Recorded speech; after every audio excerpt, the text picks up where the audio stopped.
আমার বন্ধুকে তুমি একটা সুন্দরী, রূপবতী, গুণবতী, নেককার, মুতিয়া, কানিতা, জামিলা, রায়েআ একজন রূপবতী নেককার স্ত্রী দাও আল্লাহ।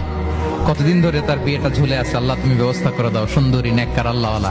তো সে তো তার বন্ধুর জন্য প্রাণ ভরে দোয়া করতেছে, আর তার স্ত্রী ওয়াইফ পাশেই ইফতারি রেডি করতেছিল। এই দোয়া শুনে মহিলা তো তেলের ওখানে জ্বলে উঠছে, দৌড়ে আসে বলছে, এই তুমি কিসের দোয়া করো, রাখো। সে বেচারা মোনাজাতের মধ্যে তো ভরকে গেছে, ভয় বলে কি হইলো, আমি তো দোয়া করতেছি আমার বন্ধুর জন্য। তো মহিলা বলে, তুমি কি মনে করছো আমি হাদিসটা জানি না? অন্যের জন্য কোন ভালো দোয়া করলে আগে যেটা নিজের জন্য কবুল হয়, তুমি মনে করছো আমি জানি না?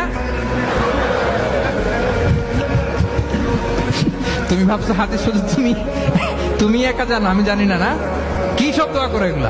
আমার বন্ধুকে তুমি একটা সুন্দরী, রূপবতী, গুণবতী, নেককার, মুতিয়া, কানিতা,